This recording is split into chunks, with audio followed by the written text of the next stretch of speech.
जय श्री राम भक्तों। आशा करता हूँ कि आप सभी लोग कुशल प्रकार से होंगे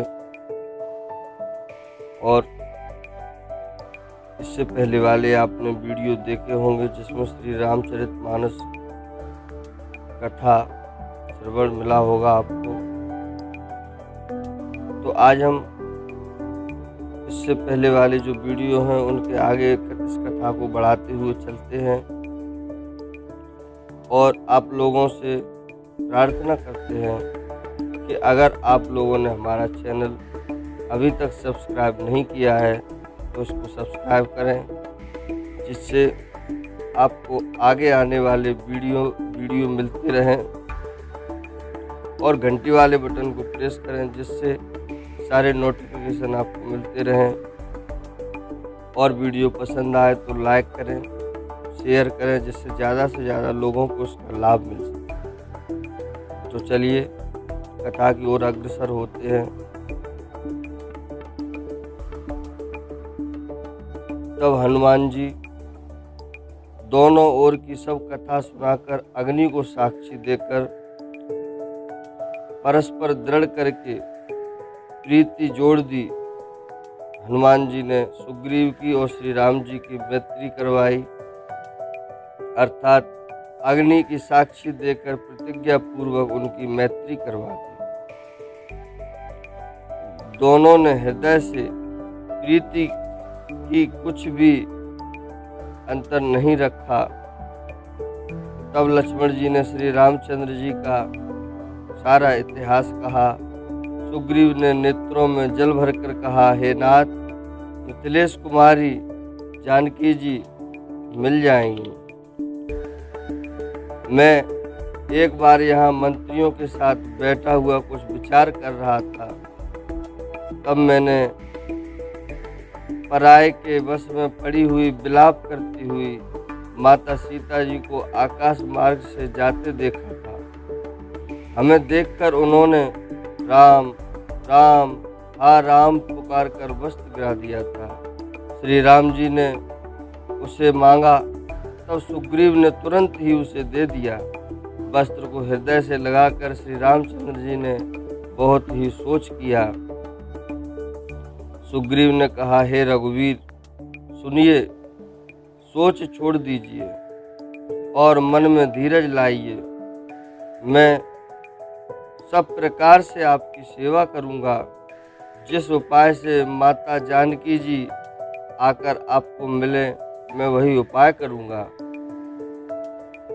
कृपा के समुद्र और बल की सीमा श्री राम जी सखा सुग्रीव के वचन सुनकर हर्षित हो गए और बोले, हे सुग्रीव, मुझे बताओ, तुम वन में किस कारण से रहते हो? सुग्रीव ने कहा, हे नाथ, बाली और मैं दो भाई हैं। हम दोनों में ऐसी प्रीति थी कि वर्णन नहीं की जा सकती। हे प्रभु, मैं दानव का एक पुत्र था, उसका नाम मायावी था। एक बार वह हमारे गांव में आया। उसने आधी रात को नगर के फाटक पर आकर पुकारा। बाली शत्रु के बल को सह नहीं सका। वह दौड़ा, उसे देखकर मायावी भागा। मैं भी भाई के संग लगा चला गया। वह मायावी एक पर्वत की गुफा में जाकर घुस गया। तब बाली ने मुझे समझाकर कहा, तुम एक पखवाड़े यानी कि 15 दिन तक मेरी बाट देखना। यदि मैं उतने दिनों में ना आऊं तो जान लेना कि मैं मारा गया। एक खरारी, मैं वहाँ महीने भर तक रहा। वहाँ उस गुफा में रक्त की बड़ी भारी धारा निकली। तब मैंने समझा कि उसने बाली को मार डाला, अब आकर मुझे मारेगा। इसलिए मैं वहाँ गुफा के द्वार पर एक शिला लगाकर भाग आया। मंत्रियों ने नगर को बिना स्वामी का देखा तो मुझे जबरदस्ती राज्य दे दिया। बाली उसे मारकर जब घर आया और मुझे राज सिंहासन पर बैठा देखा तो उसने जी में बहुत ग्लानि की, भेद बढ़ाया, यानी कि बहुत ही विरोध मान लिया। उसने समझा कि यह राज्य के लोभ से ही गुफा के द्वार पर शिला दे आया था, जिससे मैं बाहर न निकल सकूं, और यहाँ आकर राजा बनकर बैठा है। उसने मुझे शत्रु के समान बहुत अधिक मारा और मेरा सर्वस्व तथा मेरी स्त्री को भी छीन लिया। सुग्रीव जी भगवान श्री रामचंद्र जी को बता रहे हैं, हे कृपालु रघुवीर, मैं उसके भय से समस्त लोकों में बेहाल होकर फिरता रहा। वह साप के कारण इस पर्वत पर नहीं आ सकता, तो भी मैं मन में भयभीत रहता हूँ। सेवक का दुख सुनकर दीनों पर दया करने वाले दयानिधि श्री रघुनाथ जी की दोनों विशाल भुजाएं फड़क उठी। उन्होंने कहा, हे सुग्रीव सुनो, मैं एक ही बाण से बाली को मार डालूंगा। ब्रह्मा और रुद्र की शरण में जाने पर भी उसके प्राण अब नहीं बचेंगे। जो लोग मित्र के दुख से दुखी नहीं होते, उन्हें देखने से ही बड़ा पाप लगता है। अपने पर्वत के समान दुख को धूल के समान और मित्र के दुख को सुमेरु पहाड़ के समान जाने। जिन्हें स्वभाव से ही ऐसी बुद्धि प्राप्त नहीं है, वे मूर्ख हट करके क्यों किसी से मित्रता करते हैं। मित्र का धर्म है कि वह मित्र को बुरे मार्ग से रोककर अच्छे मार्ग पर चलाए, उसके गुण प्रकट करे और अवगुणों को छिपाए। देने लेने में मन में शंका न रखे, अपने बल के अनुसार सदा हित ही करता रहे। विपत्ति के समय में तो सदा 100 गुना स्नेह करे। वेद कहते हैं कि संत श्रेष्ठ मित्र के गुण लक्षण ये हैं। संत हो या श्रेष्ठ मित्र हो, उसके ये लक्षण हैं कि जब भी मित्र पर विपत्ति आए तो उसको और ज़्यादा स्नेह करे।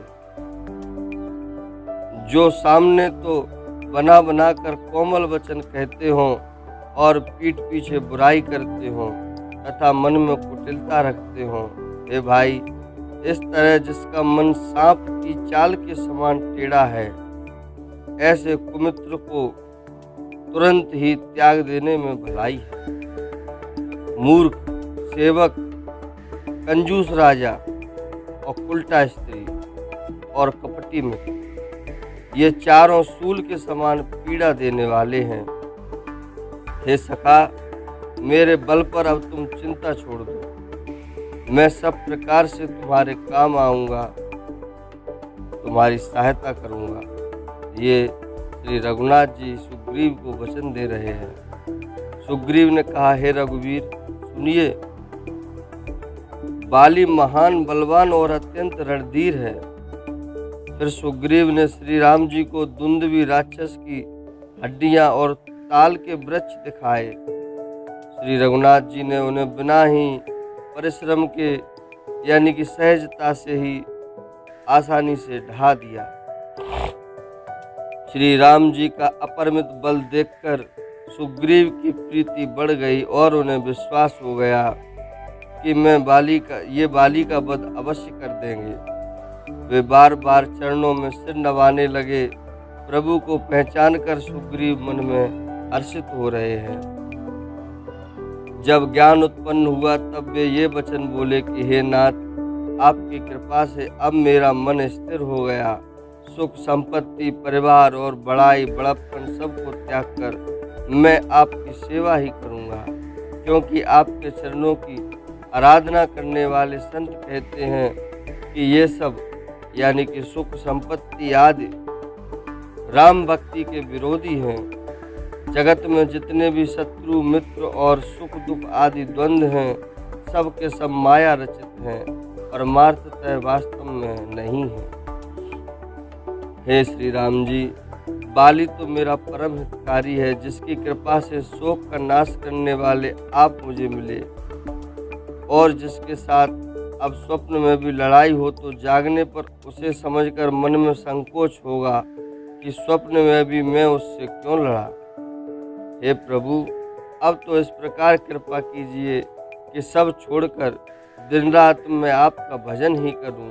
सुग्रीव की वैराग्य युक्त वाणी सुनकर उसके क्षणिक वैराग्य को देखकर, क्योंकि क्षणिक वैराग्य तो कईयों को हो जाता है, लेकिन जिसको निरंतर वैराग्य हो, असली वैरागी वही होता है। हाथ में धनुष धारण करने वाले श्री राम जी मुस्कुराए और कहने लगे, तुमने जो कुछ कहा है वह सभी सत्य है, परंतु हे सखा, मेरा वचन मिथ्या नहीं होता। अर्थात बाली तो अब मारा ही जाएगा और तुम्हें राज्य भी मिलेगा।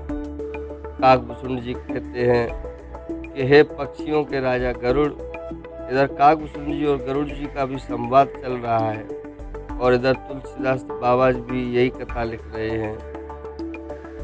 तो कहते हैं कि नट के बंदर की तरह श्री राम जी सबको नचाते हैं, वेद ऐसा कहते हैं। तदंतर सुग्रीव को साथ लेकर और हाथों में धनुष बाण धारण करके श्री राम जी चले। तब श्री रघुनाथ जी ने सुग्रीव को बाली के पास भेजा। वह श्री राम जी का बल पाकर निकट जाकर गरजा। बाली सुनते ही क्रोध में भरकर वेग से दौड़ा। उसकी स्त्री, जिसका नाम तारा था, उसने उसके चरण पकड़कर उसे समझाकर कहा कि हे नाथ, सुनिए, सुग्रीव जिससे मिले हैं वे दोनों भाई तेज और बल की सीमा हैं। वे कौशलाधीश दशरथ जी के पुत्र राम और लक्ष्मण संग्राम में काल को भी जीत सकते हैं। बाली ने कहा, हे भीरू, डरपोक प्रिय, सुनो, श्री रघुनाथ जी समदर्शी हैं। जो कदाचित वे मुझे मारेंगे ही तो मैं सनात हो जाऊंगा, परम पद को पा जाऊंगा। ऐसा कहकर वह महान अभिमानी बाली सुग्रीव को तिनके के समान जानकर चल दिया। दोनों भिड़ गए। बाली ने सुग्रीव को बहुत धमकाया और घूंसा मारकर बड़े जोर से गरजा। तब सुग्रीव व्याकुल होकर भाग गया। घूंसे की चोट उसे वज्र के समान लगी। सुग्रीव ने आकर कहा कि हे कृपालु रघुवीर, मैंने आपसे पहले ही कहा था कि बाली मेरा बड़ा भाई नहीं है, मेरा काल है। श्री राम जी ने कहा, तुम दोनों भाइयों का एक सा ही रूप होने के कारण इसी भ्रम में मैंने उसको नहीं मारा। फिर श्री राम जी ने सुग्रीव के शरीर को हाथ से स्पर्श किया और जैसे ही हाथ से स्पर्श किया उसका शरीर वज्र के समान हो गया और सारी पीड़ा दूर हो गई। तब श्री राम जी ने सुग्रीव के गले में पहचान के लिए फूलों की माला डाल दी और फिर उसे बड़ा भारी बल देकर भेजा। दोनों में पुनः अनेक प्रकार से युद्ध हुआ। श्री रघुनाथ जी वृक्ष की आड़ से देख रहे थे। सुग्रीव ने बहुत से छलबल किए, किंतु अंत में डरकर भय मानकर हृदय से हार गया। तब श्री राम जी ने तान कर बाली के हृदय में बाण मारा। बाण के लगते ही बाली व्याकुल होकर पृथ्वी पर गिर पड़ा, किंतु प्रभु श्री रामचंद्र जी को आगे देखकर वह फिर उठ बैठा। भगवान का श्याम शरीर है, सिर पर जटा बनाए हैं, लाल नेत्र हैं, बाण लिए हैं और धनुष चढ़ाए हैं। बाली ने बार बार भगवान की ओर देखकर चित्त को उनके चरणों में लगा दिया। प्रभु को पहचान कर उसने अपना जन्म सफल माना। उसके हृदय में प्रीति थी पर मुख में कठोर वचन थे। वह श्री राम जी की ओर देखकर बोला, हे गोसाई, आपने धर्म की रक्षा के लिए अवतार लिया है और मुझे व्याध की तरह मारा। मैं बैरी और सुग्रीव आपको प्यारा हो गया। हे नाथ, किस दोष से आपने मुझे मारा? श्री राम जी ने कहा, हे मूर्ख, सुन, छोटे भाई की स्त्री, बहन, पुत्र की स्त्री और कन्या, ये चारों समान हैं।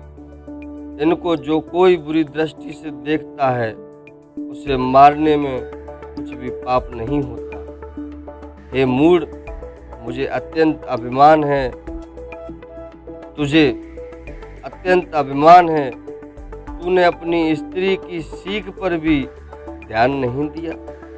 सुग्रीव को मेरी भुजाओं के बल का आश्रित जानकर भी अरे अभिमानी, तूने उसको मारना चाहा। बाली ने कहा, हे रघुनंदन, सुनिए, स्वामी से मेरी चतुराई नहीं चल सकती। हे प्रभु, अंतकाल में आपकी गति पाकर मैं अब भी पापी ही रहा। बाली की अत्यंत कोमल वाणी सुनकर दया निधान श्री राम जी ने उसके सिर को अपने हाथों से स्पर्श किया और कहा, मैं तुम्हारे शरीर को अचल कर दूं, तुम प्राणों को रखो। बाली ने कहा, हे कृपा निधान, सुनिए, मुनिगण जन्म जन्म में, प्रत्येक जन्म में अनेकों प्रकार का साधन करते रहते हैं, फिर भी अंत काल में उन्हें राम नहीं कह आता, अर्थात वो राम कहना भूल जाते हैं।